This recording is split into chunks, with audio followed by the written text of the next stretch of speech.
नमस्कार, मैं रूपक महागणाधिपति गणेश के एक नए एपिसोड में आप सभी का हार्दिक स्वागत करता हूं। नमस्कार, मैं अपेक्षा।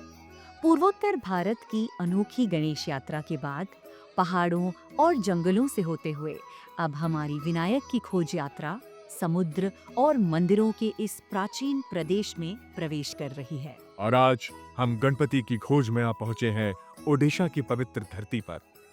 ये वो भूमि है जहां समुद्र, शिल्प और इतिहास एक साथ दिखाई देता है। यहाँ के मंदिर, यहाँ की संस्कृति और लोगों की आस्था, सब कुछ एक अलग ही रूप में दिखते हैं।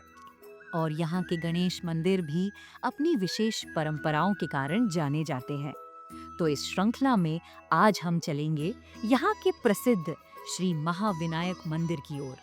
और इसके पश्चात हम आगे बढ़ेंगे श्री बूढ़ा गणेश मंदिर की ओर, जहां गणपति विराजमान है अपने वृद्ध स्वरूप में।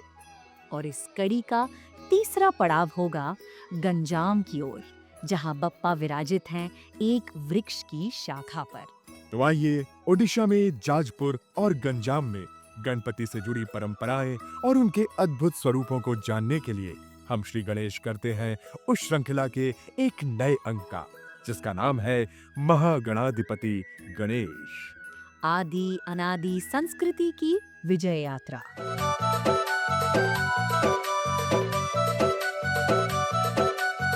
आज सबसे पहले हम जिस मंदिर की बात करने वाले हैं वो ओडिशा के सबसे प्राचीन और महत्वपूर्ण गणेश स्थलों में से एक है, जो केवल ओडिशा ही नहीं बल्कि पूरे भारत में अनोखा है। श्री महाविनायक मंदिर, जो अपनी एक विशेष पहचान रखता है। और इसकी विशेषता यह है कि यहाँ गणपति का स्वरूप शक्ति पीठों जैसा आभामय लगता है। स्थानीय लोग इसे सर्वदेव मंदिर भी कहते हैं, क्योंकि एक ही गर्भगृह में सब देवताओं का समन्वय दिखाई देता है। महाविनायक का अर्थ है महान विनायक, अर्थात महान गणेश। सामान्यतः गणेश मंदिरों में केवल गणपति ही प्रधान देवता के रूप में पूजित होते हैं, लेकिन इस मंदिर की विशेषता अत्यंत अद्वितीय है। श्री महाविनायक मंदिर ओडिशा के जाजपुर जिले के चांदिखोले क्षेत्र में पहाड़ियों और जंगलों के बीच स्थित है। यह स्थान महाविनायक पीठ के नाम से भी जाना जाता है और ओडिशा के सबसे प्राचीन गणेश तीर्थों में गिना जाता है। यहाँ की सबसे बड़ी विशेषता यह है कि एक ही गर्भगृह में 5 देवताओं, भगवान शिव, श्री विष्णु जी, माँ दुर्गा, सूर्य देव और गणेश जी को एक ही लिंग या एक ही प्रतीक में पंचदेव के रूप में पूजित माना जाता है। इस कारण इसे पंचदेवालय या पंचदेवता क्षेत्र भी कहा जाता है। पुरातत्व सर्वेक्षण और स्थानीय शोध के अनुसार इस मंदिर की स्थापना लगभग 12वीं शताब्दी में मानी जाती है, जब ओडिशा में केशरी यानी सोमवंशी वंश का शासन था। कुछ स्रोत यह भी उल्लेख करते हैं कि बाद में पूर्वी व गंगा वंश के काल में लगभग 14वीं शताब्दी में मंदिर का जीर्णोद्धार और विस्तार हुआ। इसका अर्थ यह है कि मूल पीठ प्राचीन है, जो लगभग 800 से 900 वर्ष पुराना है, और वर्तमान में दिखने वाला ढांचा बीच बीच में कई बार पुनर्निर्मित हुआ है। स्थापत्य की दृष्टि से यह मंदिर कलिंग शैली का उदाहरण माना जाता है। यह वही परंपरा है जिसमें ओडिशा के प्रसिद्ध शिव, विष्णु और शक्ति मंदिर बने हैं। कुछ अन्य स्थानीय कथाएं भी इस क्षेत्र को विशेष बनाती हैं। वे गणेश के सिर और महाभारत संबंधी कथाएं हैं।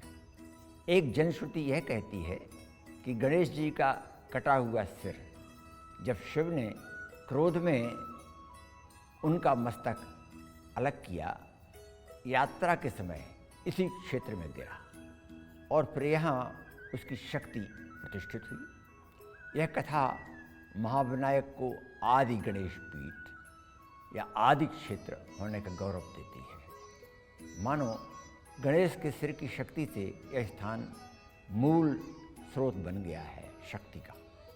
कुछ महाभारत काल से जुड़ी मान्यताएं भी हैं। जिनमें एक प्रचलित मान्यता के अनुसार आसपास का वरुणा या वारुणी पहाड़ी क्षेत्र कभी युधिष्ठिर की राजधानी रहा। महाभारत युद्ध के बाद वे स्वर्ग गमन से पूर्व यहाँ से प्रस्थान कर गए और एक तेली यानी तेल बेचने वाले, जिसे उन्होंने सुबह सुबह सबसे पहले देखा था, को अपने राज्य की बागडोर सौंप दी और उसी के नाम पर पास की जगह का नाम तेलीगढ़ पड़ा। स्थानीय जनश्रुति के अनुसार इस मंदिर से जुड़ी हुई रति और 5 देवताओं की कथा भी है, जिसमें कामदेव को भगवान शिव के तप को भंग करने के कारण उनके क्रोध से भस्म होने का श्राप मिला। उनकी पत्नी रति अपने पति को पुनर्जीवित कराने के लिए गणेश की कठोर पूजा और तप में लीन थी। कई दिनों की भक्ति के बाद एक सुबह उन्होंने गणेश जी को जब नैवेद्य अर्पित किया और तभी कुछ अद्भुत घटित हुआ। उनके सामने एक नहीं बल्कि 5 हाथ भोग स्वीकार करने के लिए आगे बढ़े। भक्तिभाव से भरी रति विस्मित हो गईं कि भोग किसे दूं, कौन सा हाथ किस देव का है। उसी क्षण एक दिव्य प्रकाश फैला और ब्रह्मा प्रकट हुए। उन्होंने रति से कहा, रति, तुम्हारी तपस्या से प्रसन्न होकर 5 देव शिव, विष्णु, दुर्गा, सूर्य और गणेश सभी एक साथ प्रसाद स्वीकार करने आए हैं। इसीलिए तुम्हें 5 हाथ दिखाई दिए। और अचानक भूमि से एक विशाल शिलाखंड उदित हुआ, जिसमें 5 देवताओं की संयुक्त शक्ति एक रूप में प्रतिष्ठित हो गई। यही शिलाखंड बाद में महाविनायक या पंचदेव लिंग के रूप में पूज्य बना। और इस प्रकार यह स्थान केवल गणेश उपासना का नहीं बल्कि 5 देवताओं की सम्मिलित कृपा का केंद्र बन गया है, जिसे आज हम महाविनायक पीठ के नाम से जानते हैं।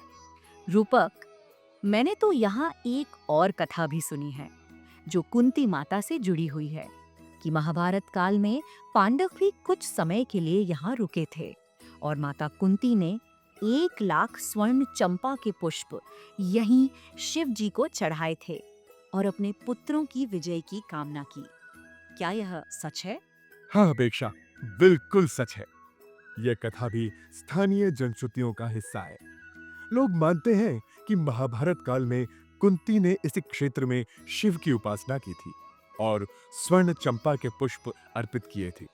हालांकि ये ऐतिहासिक प्रमाणों में नहीं मिलता, लेकिन यहाँ के लोगों की आस्था में यह कथा गहराई से रची बसी है।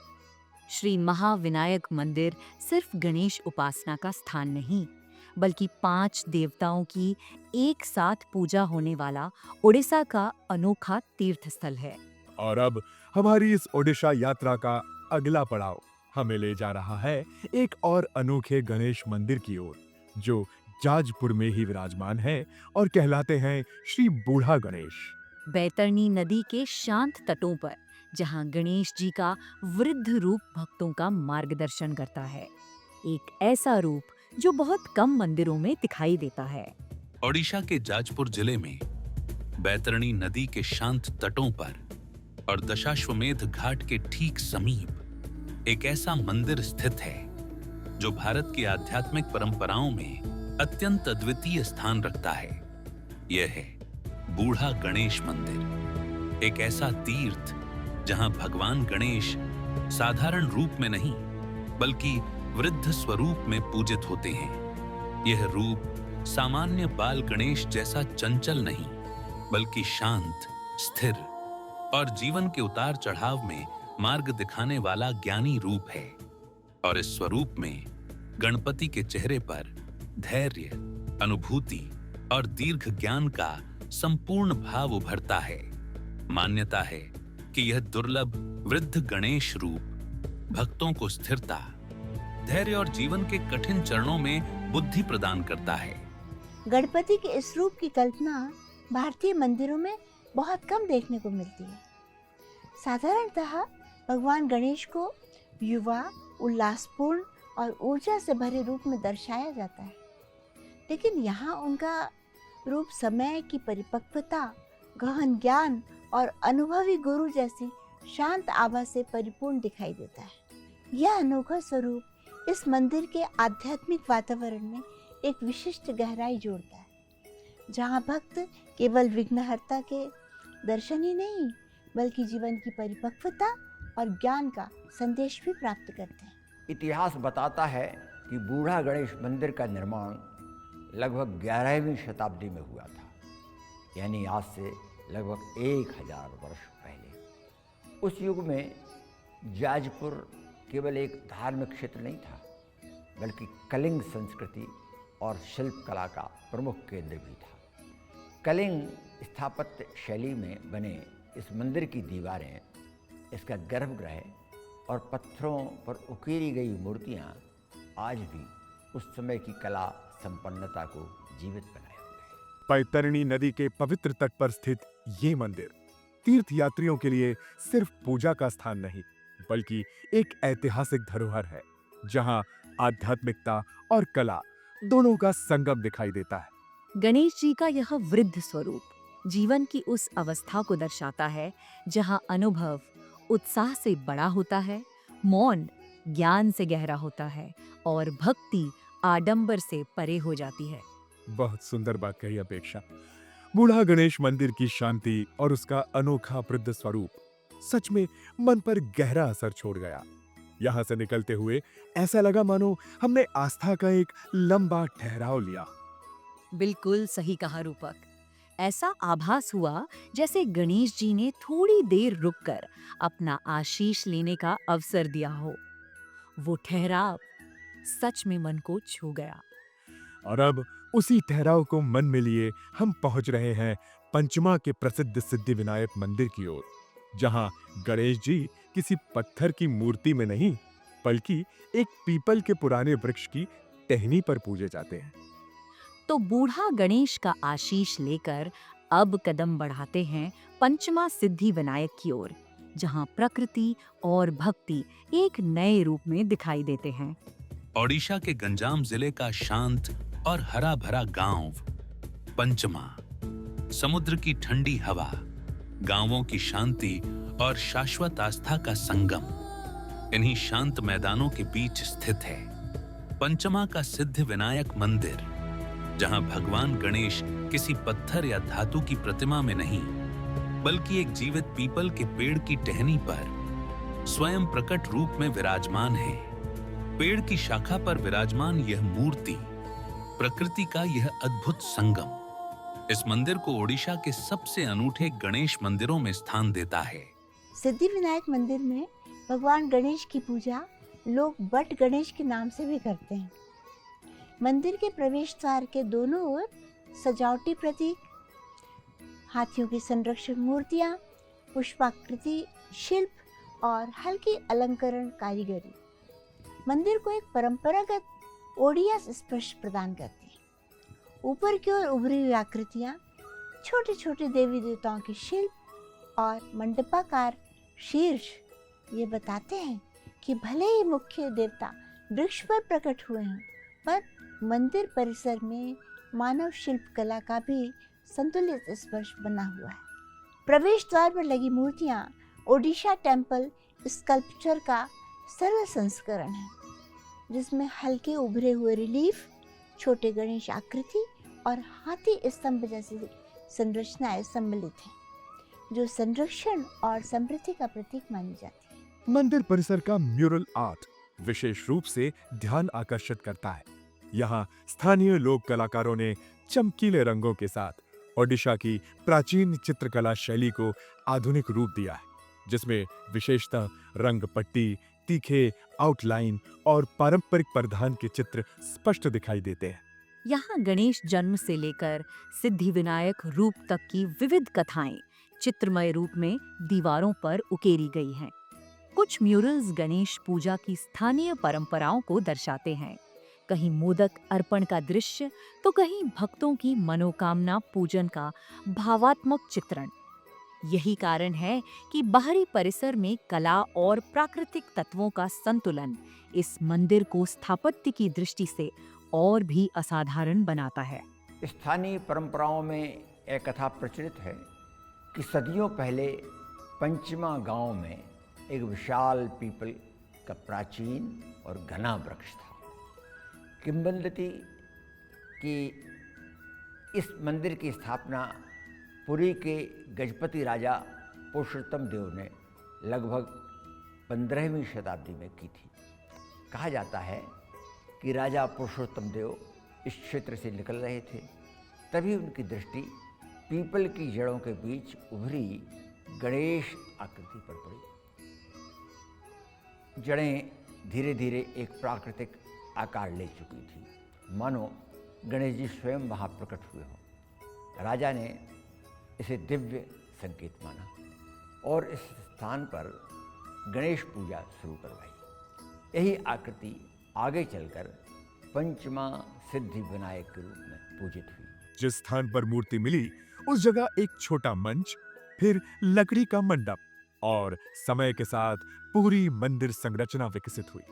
इस मंदिर का कोई भव्य शिखर नहीं है, ना पत्थरों की भारी सजावट। ये मूर्ति आज भी उसी वृक्ष के सहारे प्रतिष्ठित है जिसकी जड़ों में वह प्रकट हुई थी। यहाँ की सादगी ही इसे अलग बनाती है। पेड़, हवा और मिट्टी की सुगंध, लगता है जैसे गणेश जी गांव वालों के बीच वहीं बैठकर उनकी रक्षा कर रहे हों। बूढ़ा गणेश मंदिर हिंदू आध्यात्मिकता की प्राचीन जड़ों का प्रमाण है। भगवान गणेश को आमतौर पर उनके युवा रूप में ही दर्शाया जाता है, लेकिन बूढ़ा गणेश मंदिर गणपति को उनकी वृद्धावस्था में चित्रित करके एक विशिष्ट दृष्टिकोण प्रस्तुत करता है। ओडिशा की धार्मिक परंपरा में 5 प्रमुख देव क्षेत्रों, पंच क्षेत्र का उल्लेख मिलता है। इनमें प्रत्येक क्षेत्र किसी एक देवता की विशिष्ट उपासना और शक्ति का प्रतिनिधित्व करता है।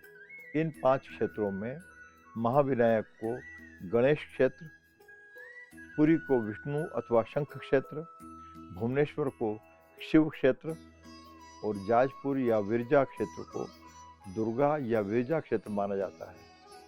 इन्हीं पवित्र पंच क्षेत्रों में से महाविनायक धाम ओडिशा के गणेश उपासना केंद्र के रूप में एक विशेष स्थान रखते हैं। जाजपुर ओडिशा का वह महत्वपूर्ण क्षेत्र है जहां सदियों से श्रेष्ठ शिल्पकारों और स्तंभकर्मियों की एक परंपरा जीवित है। भारत के अनेक प्राचीन और आधुनिक मंदिरों के निर्माण में जिन शिल्पियों ने प्रमुख भूमिका निभाई है, उनमें से बड़ी संख्या जाजपुर क्षेत्र से आती है। इसी कारण जाजपुर को ओडिशा की शिल्पकला और मंदिर निर्माण परंपरा का प्रमुख केंद्र माना जाता है। उड़ीसा की इस पवित्र भूमि ने हमें आज भी उसी भक्ति भाव में डुबो दिया है जिस भाव से सदियों से भक्त भगवान गणपति की आराधना करते आए हैं।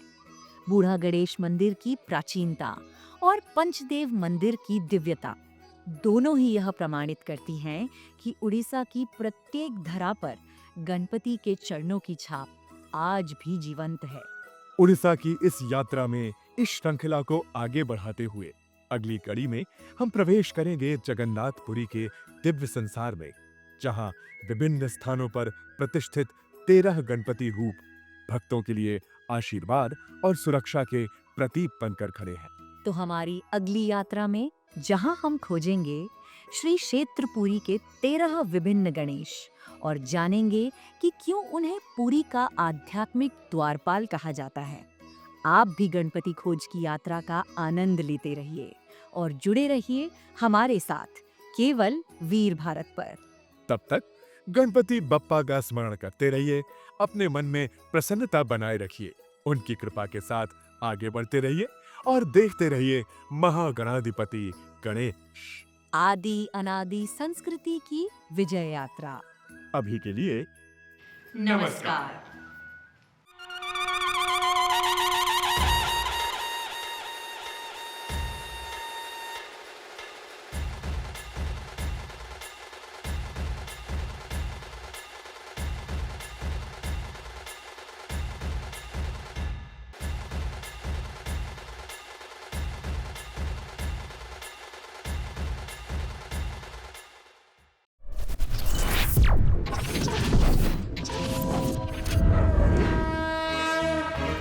वयं राष्ट्रे जागृयाम पुरोहितः। हम राष्ट्र आराधक भारतवर्ष को जागृत और जीवंत बनाएं। युग युगीन भारत के कालजयी महानायकों की तेजस्विता की गौरव गाथा